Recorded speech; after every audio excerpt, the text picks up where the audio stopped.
ଜିଲ୍ଲା ଭାବରେ ଗଠନ କରାଯାଇଥିଲା ଅକ୍ଟୋବର 1828 ଯେବେ ଏହା ବେଙ୍ଗଲ ପ୍ରେସିଡେନ୍ସିର ଅଧୀନସ୍ଥ ଥିଲା।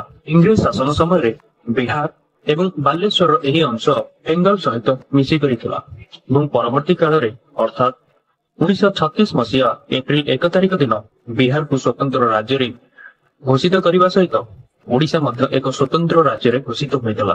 ଠିକ୍ ସେହି ସମୟରେ ବାଲେଶ୍ୱରକୁ ଓଡ଼ିଶାର ଏକ ଅଂଶ ରୂପେ ବିବେଚନା କରାଯାଇଥିଲା ଏବଂ ସେହି ଦିନଠାରୁ ବାଲେଶ୍ୱର ଓଡ଼ିଶାର ଏକ ସ୍ୱତନ୍ତ୍ର ଜିଲ୍ଲା ରୂପେ ମାନ୍ୟତା ପାଇଛି।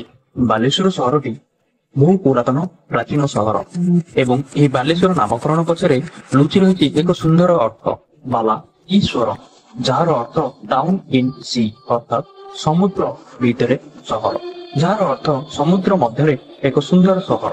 ଇତିହାସ କିମ୍ବଦନ୍ତୀ ଅନୁସାରେ ବାଲେଶ୍ୱର ସହରଟି ବାନେଶ୍ୱର ପ୍ରଭୁ ଶିବଙ୍କ ଅନୁସାରେ ନାମକରଣ କରାଯାଇଥିଲା। ପରବର୍ତ୍ତୀ ସମୟରେ